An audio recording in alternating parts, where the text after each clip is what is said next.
judulnya direvisi atau malah ditolak. Nah, kebetulan sekali Ibu mengalaminya.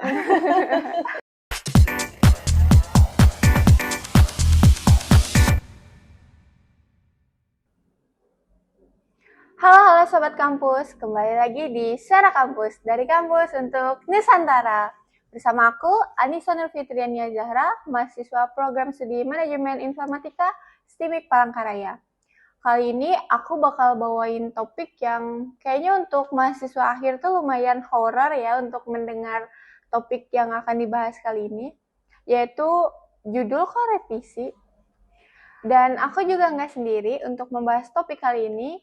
Aku ditemenin sama Ibu Sherly Jayanti, STMCS, selaku Ketua Prodi Manajemen Informatika.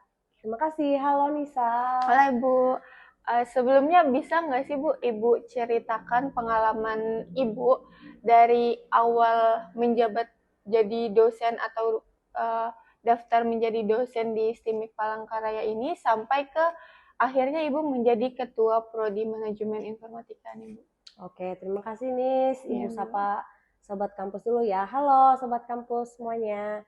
Perkenalkan, nama saya tadi udah disebutin Anissa. Nama saya Sherly Jayanti STMCS.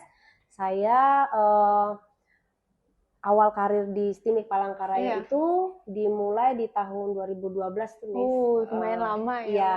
Jadi di tahun 2012 masih sebagai dosen biasa nih. Ya, standar ya kerjaan dosen, ngajar, neliti, pengabdian. Nah, tapi di sekitar tahun 2021 waktu itu Ibu dipercaya nih jadi sekretaris prodi. Sampai 4 tahun ya di 2025. Nah, kebetulan Ibu sekarang dipercaya nih dari April 2025 menjadi Ketua Prodi Manajemen Informatika di STIMIK Palangkaraya. Begitu Nis. Berarti cukup panjang ya perjalanan Ibu sampai menjadi Ketua Prodi Manajemen Informatika. Iya, jadi memang cukup panjang nih Nis. Jadi tahapannya dan prosesnya memang cukup panjang. Tapi banyak pembelajaran sih dari proses itu sehingga bisa dipercaya menjadi Ketua Prodi. Jadi sangat bersyukur deh. Selama menjabat dari menjadi Ketua Prodi atau Ibu tadi pernah jadi Sekretaris Prodi kan ya? Iya, benar. Ibu pernah nggak sih Bu ngalamin yang namanya ngelihat mahasiswa nih bolak-balik atau pusing banget tuh Bu mikirin judulnya mereka tuh Bu untuk tugas akhir mereka? Iya Nis, jadi pengalaman 4 tahun selama 4 tahun ya jadi Sekretaris Prodi itu ternyata di Prodi itu memang tempat ngelihat mahasiswa tuh ngelihat suka dukanya mereka memperjuangkan tugas akhir mereka ini dari mulai pengajuan judul sampai mulai persetujuan judul dan akhirnya mereka harus mulai meneliti dan harus bolak-balikan konsul ya sama dosen pembimbingnya dan itu nggak mudah. Jadi ya sudah sangat terbiasa lah ngelihat situasi tersebut. Berarti Ibu kayak mahasiswa ini sering banget nih bolak-balik prodi buat aju judul atau bahkan saya kasihan nih sama mahasiswa ini karena judulnya tuh nggak di ACC gitu. Jadi saya membantu mahasiswa. Jadi pernah berarti ya Bu? Itu keseringan sih ada sih, tapi nggak terlalu sering. Tapi ada ya Nis. Karena mungkin karena kebetulan kita di Sekretaris Prodi itu kan memang tugasnya membantu dari Ketua Prodi. Jadi kita tuh memang harus ada standby terus. Nah, karena mungkin keseringan ngelihat nih ada Ibu Sekprodi nih kayaknya bolehlah tukar pendapat nih sama Ibu dulu mungkin. Nah, dari situ kita akhirnya Ibu jadi tahu nih lagi ada kendala nentuin judul, nentuin topik, nentuin tempat objek penelitian. Nah, dari situ nanti bisa lah Ibu kasih arahan, pandangan atau masukan untuk judul sama mahasiswanya nih. Berarti Ibu sudah berapa tahun ya? Dari 2012 sampai 2025 nih ya Bu? Iya. Menjadi dosen di STIMIK dan di tahun 2021 dipercaya menjadi sekretaris prodi Iya. manajemen informatika. Mm-mm. Kemudian di 2025-nya alhamdulillahnya dipercaya jadi ketua prodi ya, Iya, Bu. benar sekali Anissa. Jadi kira-kira kalau kita hitung kayaknya kisaran 13 tahun ya. Ya, lumayan Iya, lama ya. lumayan lama ya. Berarti Ibu di sini di STIMIK ini dari STIMIK yang di itu lah, Bu.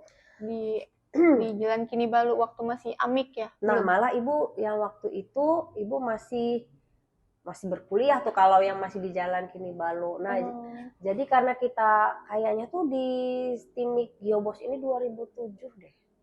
Nah, Ibu masuknya kan 2012. Jadi Ibu nggak sempat tuh yang di amik Kinibalu. Ibu pernah nggak sih Ibu tuh waktu masih menjadi mahasiswa nih, Bu? Kan pasti setiap mahasiswa akan mengalami yang namanya fase skripsi gitu, Bu. Ibu pernah nggak sih mengalami yang namanya judulnya ditolak dosen atau judulnya tuh kayak direvisi dosen gitu, pernah nggak sih, Bu? Nah, Nisa itu sangat-sangat wajar ya kalau mahasiswa itu ada di tahap atau fase tersebut. Karena sebagai seorang mahasiswa itu tahap akhir yaitu adalah skripsi atau tugas akhir. Nah, kalau Nisa nanya apakah Ibu punya pengalaman pada saat mengajukan judul, lalu judulnya direvisi atau malah ditolak. Nah, kebetulan sekali Ibu mengalaminya. Berarti kita satu pengalaman. Iya, sangat benar. Jadi kita sebagai mahasiswa itu memang kadang diperhadapkan dengan hal-hal yang seperti itu dalam hal judul. Iya. Terus Bu, saya kan juga pernah nih yang namanya judul saya ditolak dosen, kemudian disuruh merevisi ambil judul yang baru gitu. Iya. Tanggapan Ibu sendiri gimana sih, Bu, sewaktu itu saat ketika Ibu jadi mahasiswa gitu? Oh iya, jadi pada saat mengalami hal pertama kali itu yang Ibu rasakan memang agak nggak terima sih sebenarnya. Ini kan yang punya ide mahasiswanya, kenapa dosen pembimbing yang diberi kewajiban membimbing ini malah mau utak-atik judul gitu. Jadi benar-benar nggak terima waktu itu ya. Bu, berarti kalau menurut Ibu tuh dosen yang ngerevisi judul nih, berarti tuh bukan berarti galak atau benci sama mahasiswanya ya, Bu?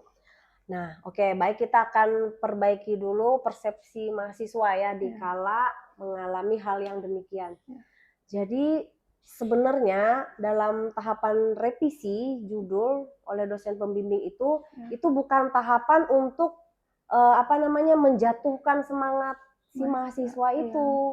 Tetapi karena beberapa faktor nih, masalahnya mungkin salah satu faktornya ya yang paling umum ya nih, yang pertama kali itu kemungkinan judulnya ini sudah terlalu sering di-up sama mahasiswa-mahasiswa yang ada di bidang studi itu juga. Nah, yang kedua itu bisa juga karena si mahasiswa nanti akan kesulitan dalam mencari informasi datanya karena mungkin terlihat terlalu luas atau untuk datanya itu emang susah untuk dicari. Nah, biasanya faktor-faktor ini kayaknya. Iya, Bu. Berarti kalau misalkan nih kayak judul saya nih direvisi, berarti dosen itu mengerti posisi mahasiswa ini, oh nanti kalau misalkan dia ngambil ini, dia nggak bakal bisa menyelesaikan atau bakal sulit jalannya untuk menyelesaikan. Tepat sekali, makanya ada yang namanya konsul pra persetujuan judul kan. Nah, di situ kan ada tanya jawab dari dosen. Nah, dosen mau ngelihat ini latar belakangnya ini masuk nggak nih sama mahasiswanya, dia paham nggak yang akan dia buat ini. Nah, atau nanti dia satu persepsi nggak sama yang dipikirkan sama dosen tentang judulnya itu nih, makanya. Bu, saya tuh kan kemarin nih berdasarkan pengalaman pribadi ya Bu ya. Kan sudah mengalami ya. Judul kayak gitu, Ibu bisa nggak sih ngasih tahu nih ke kami, ke mahasiswa akhir yang gimana sih caranya biar judul kita tuh baik dan benar kayak gitu Bu. Oke, jadi kayaknya nih maksudnya nih ngasih-ngasih tips gitu ya? Iya Bu, ngasih Ngasih-ngasih tips. trik gitu ya? Iya. Nah, ini boleh banget nih, karena pasti mahasiswa nih mau tahu ya tahapan awal itu apa sih yang harus dipersiapkan, apa yang harus dipikirkan dari mahasiswa dalam mengambil judul atau Iya. memilih judul gitu ya maksudnya nih. Iya Bu, betul. Nah, oke, jadi yang pertama itu ya kita tuh harus uh, apa ini punya spesifikasi dan fokus ya dari judul atau tema yang mau kita angkat nih. Nah, karena hal tersebut itu akan mempengaruhi dalam proses pengambilan data, terus dalam proses perencanaannya nanti, sama yang paling penting itu adalah proses kita implementasinya. Jadi fokus dari judul atau spesifikasinya ini harus jelas. Nah, misalkan saja kalau kita itu mau di bagian penjualan nih, nah karena kita di program studi manajemen informatika kan misalkan kita ada fokusnya. Nah, misalkan di bidang multimedia, kemudian web programming, mobile programming. Nah, yang bisa salah satunya bisa untuk difokuskan untuk pembuatan web penjualan misalkan ya. Nah, otomatis yang harus kita perhatikan itu apakah objeknya ini udah sangat cocok nggak untuk diimplementasikan. Nah, itu. Oh ya, misalkan nih saya nih sebagai mahasiswa ngelihat tugas akhir punya kakak tingkat yang lalu-lalu gitu Bu, terus ngerasa wah sama nih judulnya tapi objeknya berbeda, kira-kira itu boleh nggak sih Bu diangkat kembali atau tidak boleh kayak gitu? Oh, jadi cari referensi. Nah, itu sangat tepat sih, Miss. Sebenarnya kalau jadi mahasiswa tingkat akhir yang mau fokus di skripsi, tahapan awalnya itu kan yaitu kita kenali dulu nih diri kita nih minatnya di bidang yang mana sih? Kita mau fokusnya di bidang yang mana. Nah, akhirnya kita tuh nanti bisa melakukan riset ya yang berdasarkan dengan kesukaan kita atau minat kita. Nah, lalu tahapan selanjutnya ya benar kita cari referensi, baca literatur, yaitu salah satunya tadi apa? Skripsi kakak tingkat. Nah, atau jurnal-jurnal dari mahasiswa-mahasiswa di seluruh Indonesia atau seluruh dunia bisa kan, karena sekarang aksesnya udah gampang gitu. Sudah mudah Nah, itu udah benar nih, jadi udah benar aja. Nah, kalau masalah judulnya sama nih, tetapi objeknya berbeda, perhatikan dulu apakah objek kita yang kita mau atau tertarik tadi memang benar-benar membutuhkan dari tema yang kita mau angkat. Seandainya mereka benar perlu, nah klik deh. Jadi bisa tuh. Berarti kalau misalkan kita mempersiapkan judul untuk tugas akhir tuh nggak perlu yang terlalu wah, yang terlihat oke banget gitu Bu. Yang penting berarti harus sesuai dengan passion kita gitu ya Bu. Nah, itu salah satunya benar. Tidak usah harus yang wah, asalkan memang di objek tersebut memang membutuhkan dan fenomena yang memang kita temui di lapangan itu memang mengarahkan kita memang harus membuat penelitian yang kita mau. Kemarin tuh pengalaman teman-teman saya nih Bu, banyak yang judulnya belum di ACC dosen tuh, terus judulnya yang di revisi berkali-kali, ada bahkan sampai 3-4 kali gitu Bu. Kira-kira nih Bu, kalau misalnya kami merasa takut gitu Bu, buat ngajukan lagi, Ibu bisa nggak kasih motivasi ke kami biar nggak takut buat mengajukan mengajukan judul lagi revisinya ya? Ya, jadi begini ya, kita harus sadari dulu ya, karena kita itu di tugas akhir ini tidak hanya berbicara tentang diri kita atau maunya mahasiswa itu saja. Nah, karena kita memang sesuai dengan kebijakan atau prosedur seorang mahasiswa wajib dibimbing oleh dosen. Nah, otomatis judul yang diangkat ini kan harus sama-sama disetujui atau satu persepsi lah sama pembimbingnya. Nah, otomatis harus sampai ACC si pembimbing nih kan nih. Iya, Bu. Nah, masalah dosen misalkan tidak serk atau tidak aduh kayaknya enggak setuju nih judulnya kayak gini, bisa nggak yang begini-begini. Nah, itu biasanya membuat down si mahasiswanya, dan Ibu juga pernah mengalami itu nih. Jadi itu wajar, itu fase yang sangat wajar. Tetapi dengan cara kita banyak baca referensi, kemudian kita bisa punya argumen yang kuat, yang benar-benar kuat ya ke dosen tersebut, hal itu tuh bisa membuat si pembimbing bisa berubah pikiran. Nah, dan itu dari argumen kita yang masuk logika ilmiah ya, itu bisa membalikan persepsi si pembimbing tadi. Nah, tapi pada tahapan si mahasiswa tadi, Ibu sarankan itu jangan pernah menyerah ya dalam mengusahakan sampai maunya kita ini itu bisa paling tidak 50-50 lah sama maunya dosen tuh. Jadi maunya kita 50, maunya pembimbing 50, jadi kan jadi 100%. Betul. Ya, jadi harus diusahakan dengan maksimal mungkin. Gitu aja sih. Misalkan Ibu, saya bersikeras nih buat ngambil judul tentang multimedia, tapi saya ini passionnya bukan multimedia, tapi saya tuh pengen mencoba hal baru untuk ngambil judul tersebut tuh, Bu. Kira-kira menurut Ibu dengan prinsip saya yang ingin mencoba hal baru tapi bukan di passion saya untuk tugas akhir itu gimana sih, Bu? Nah, itu hati-hati ya kalau dalam posisi yang seperti itu, karena itu sepertinya memang mau mempelajari hal baru kan Yanis, positif kan maksudnya ya, itu tujuannya positif, ingin menggali sesuatu yang baru.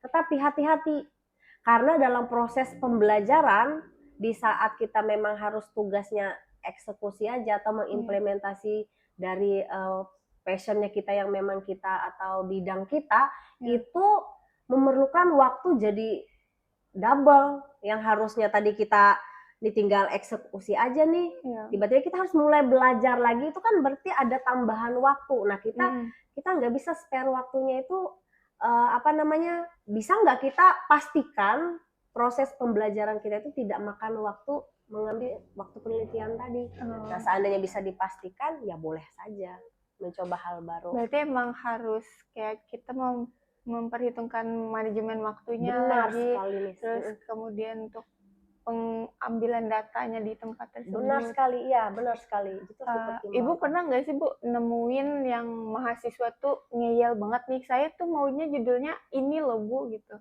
Tetapi dari passion yang dia sendiri atau latar belakang dia sendiri, Ibu tuh merasa dia nih nggak cukup gitu loh Bu untuk menguasai judul tersebut gitu, mengimplementasikan judul tersebut. Ibu pernah nggak sih nemuin mahasiswa yang kayak gitu, Bu? Ya, kalau nanya Ibu sih pasti ada ya. Dan pengalaman ini biasanya, makanya kata Ibu tadi, itu menyita banyak waktu si mahasiswa. Kalau dari versi Ibu sih, sebenarnya dia enggak sih di bidang itu atau di tema yang dia mau ini. Sebenarnya dia enggak menguasai, tetapi karena dia ngerasa wah ini judulnya sangat oke, mau coba. Nah, tetapi ya tadi akhirnya kita nggak akan sebagai dosen pembimbing yang baik, kita nggak akan meng-cut ya. Paling kita kasih arahan begini loh nanti resikonya, begini loh nanti tahapan yang harus kamu lalui, jadi nambah waktu lah.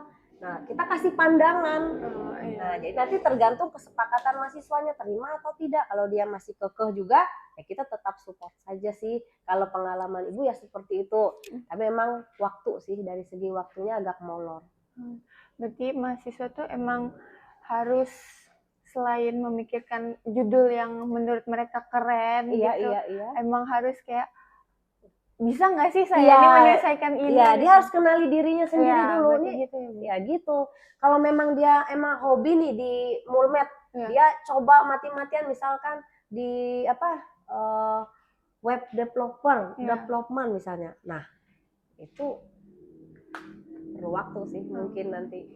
Karena emang iya sih Bu, kebetulan di prodi kita manajemen informatika itu kan Iya. yang seperti Ibu sebutkan tadi tuh Iya. banyak, ada multimedia, ada game, ada jaringan Iya. dan aplikasi atau Iya. web segala macam. Iya. Itu tuh emang kadang ada beberapa mahasiswa yang emang bukan passionnya tapi memaksakan gitu loh. Benar. Itu memang banyak sekali terjadi nih, dan itu salah satunya kalau nggak kuat, mereka bisa berhenti pada saat di sudah tengah jalan di gitu. tengah jalan. Sayang sekali. Itu sayang sekali, makanya jangan sampai kita nggak kenali passion kita. Terus kalau misalkan nih Ibu menemui mahasiswa yang dia tuh di awal tuh kekeh mau ngambil judul ini aja Bu, ngambil judul ini aja deh saya Bu, gitu. Saya sudah suka sama judul ini gitu. Terus tiba-tiba di tengah jalan malas bimbingan, malas kayak mengerjakan tugas akhirnya dia tuh, Ibu bakal gimana ke mahasiswa itu? Nah ini, jadi kalau sudah sampai kejadiannya yang seperti ini, emang pernah ada sih Ibu mendapati yang seperti ini, dan akhirnya dia memang mengakui gitu loh, kalau sebenarnya sulit juga ya nyari datanya, sulit juga ya untuk paham konsepnya. Nah di sini memang harus kejujuran si mahasiswa sih sama dosen pembimbingnya, jangan sampai dia tanggung sendiri. Nah tetapi solusi yang pada saat itu waktu kejadian tersebut, Ibu mengarahkan nih untuk cari jalan tengah. Nah biasanya jalan tengahnya itu nih yang tidak menghilangkan sepenuhnya, tetap ada konsep awalnya tapi agak dialihkan ke tujuan yang agak berbeda. Misalkan nih, kalau dia emang suka penjualan, yang tadinya dia mau bikin transaksi penjualannya bisa langsung transaksi non tunai misalkan. Nah kita ya bikin semi-semi yang transaksinya mesti harus face to face aja. Nah karena mungkin kesulitan dalam mencari jalan keluar untuk yang transaksinya bisa secara online. Iya begitu ya Bu. Terus kalau misalkan Ibu nemuin mahasiswa yang dia awalnya nih ngajuin judul, terus ternyata karena judulnya nih ditolak dosennya tuh Bu, dia nggak ngelanjutin lagi judulnya tuh untuk penulisan judulnya tuh. Itu kira-kira menurut Ibu gimana ya Bu? Dan apakah ada solusi gitu Bu? Solusi itu selalu ada ya kalau kita di prodi manajemen informatika ya. Dari sebelum Ibu pun kaprodinya itu selalu kasih solusi, yaitu dengan memberikan waktu untuk si mahasiswanya lagi update judulnya sama si pembimbingnya. Ini mau diteruskan atau memang dialihkan saja judul baru. Nah itu selalu ada, tetapi dengan catatan jangan sampai lebih dari 1 atau 2 bulan gitu dari dia pengajuannya. Nah nanti dari prodi akan mengeluarkan surat tugas judul baru. Berarti kalau misalkan setelah direvisi nih terus mahasiswanya nggak ngelanjutin lagi tuh Bu, akan ada revisi judul baru, surat tugas baru gitu ya? Oh ya itu bisa, itu pernah kejadian. Soalnya antara si pembimbing dan si mahasiswanya tuh nggak ternyata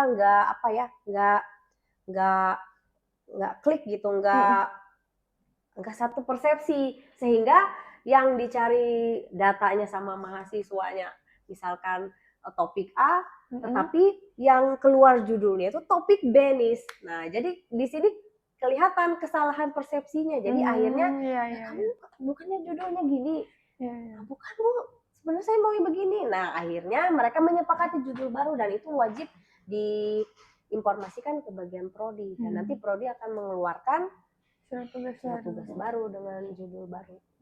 Jadi aman aja sih bagi mahasiswa yang kayaknya salah judul nih, sudah terlanjur nih tugas, akhirnya keluar surat tugasnya gini-gini. Jangan sampai ini jadi alasan, jadi macetnya sampai jangan ya.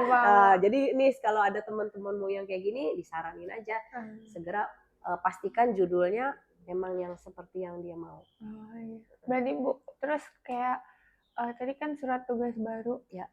Pernah nggak sih Bu ketika mahasiswa nih udah bimbingan, udah misalkan udah sampai bab 3 nih, tiba-tiba di tengah jalan atau bahkan sudah sidang, mahasiswa terus disuruh ganti judul gitu, pernah nggak sih Bu kejadian di MI ini? Pernah sih.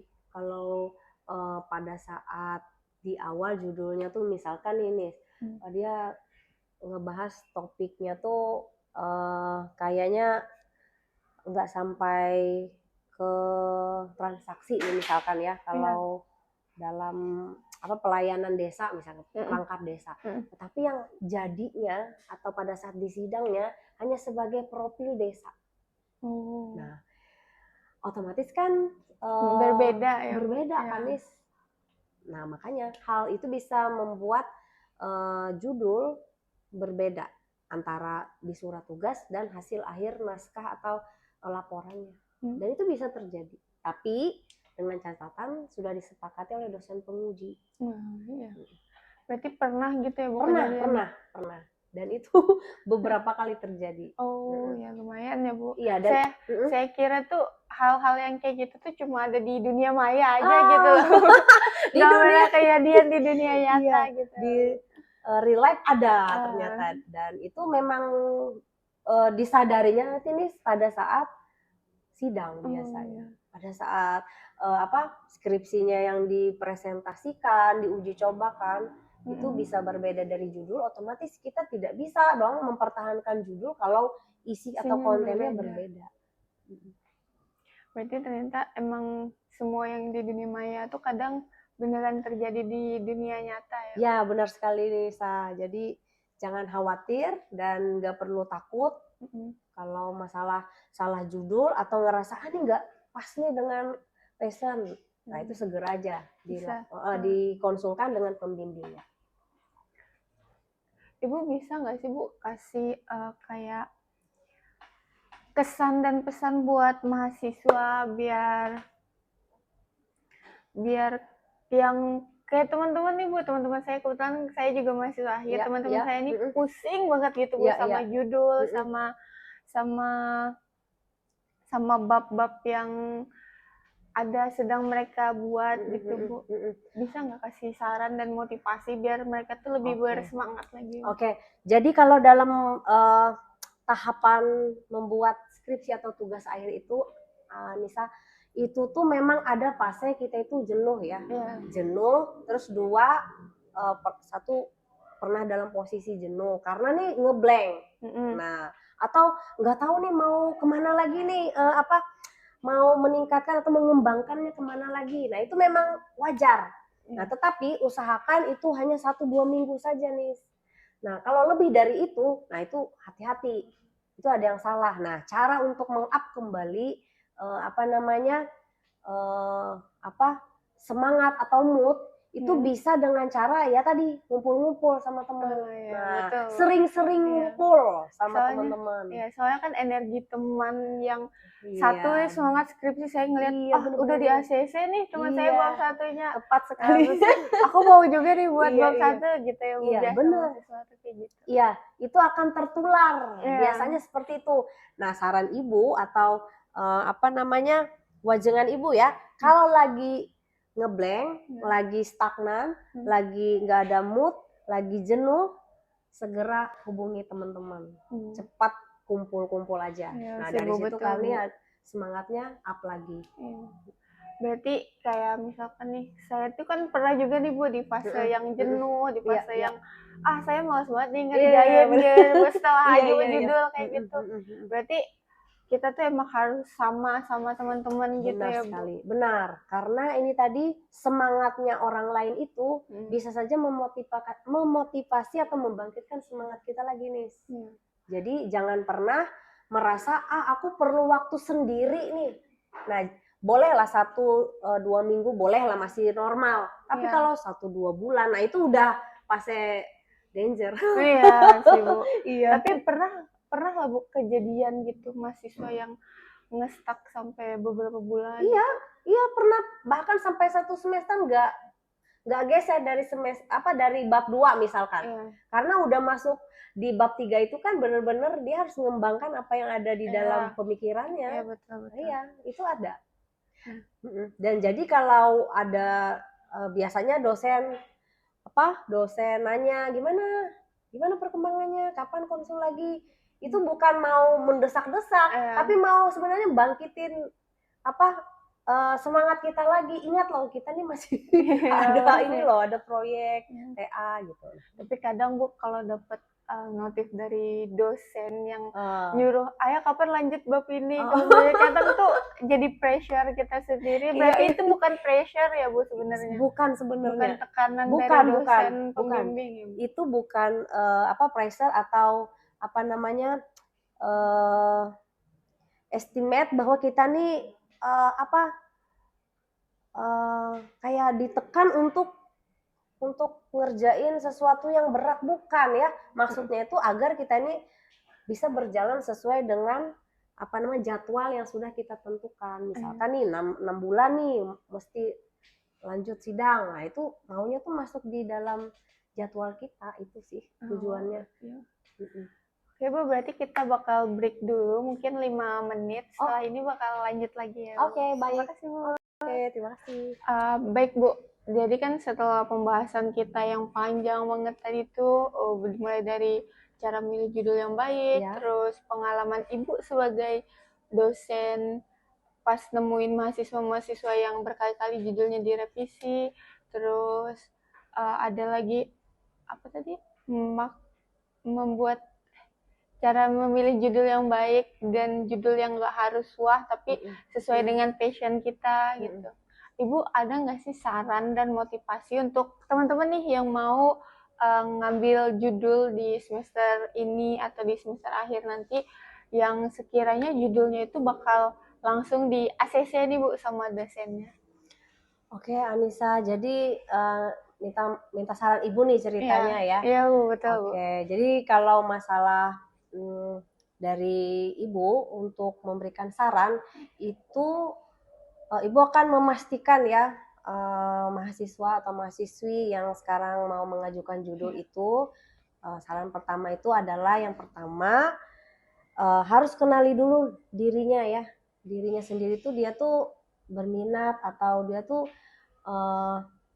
bidang apa sih yang dia memang menekuni gitu. Nah, itu yang pertama ya, bidang atau tema apa sih yang dia tekuni. Nah, sehingga nanti itu akan memastikan untuk dia mengambil objeknya. Nah, objek yang sesuai dengan tadi passionnya. Nah, lalu yang kedua itu selalu lakukan riset terus ya, riset atau melihat referensi yang seperti Anissa bilang tadi, baca-baca literatur, baik dari jurnal, online atau offline, atau buku-buku, atau tadi skripsi kakak tingkat.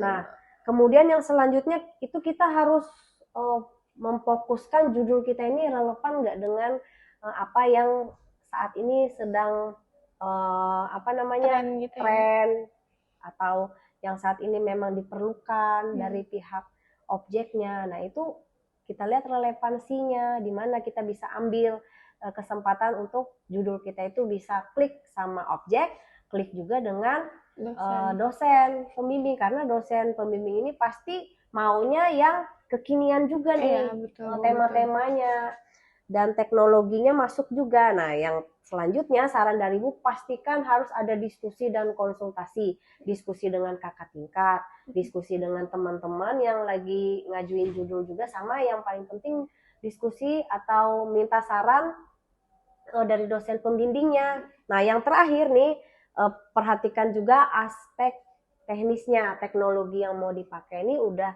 kekinian atau tidak. Oke, baik Bu. Kayaknya keren banget ya saran dan motivasi dari Ibu ini. Terus kalau misalkan dapat chat dari dosen atau dapat kabar dari dosen pembimbing untuk merevisi judul tuh teman-teman gak perlu takut ya Bu? Benar sekali, malah itu akan bisa menjadi motivasi untuk kita menggali potensi kita.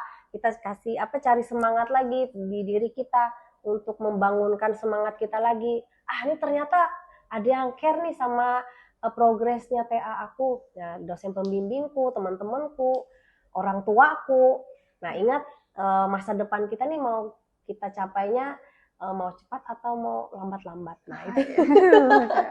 Berarti jangan panik ya Bu, Jangan harus panik. tenang. Tenang, benar, Habis itu benar. buka laptop dan lanjut lagi ya Bu. Lanjut untuk- lagi. Dan jangan lupa selalu berdoa. Ya, betul.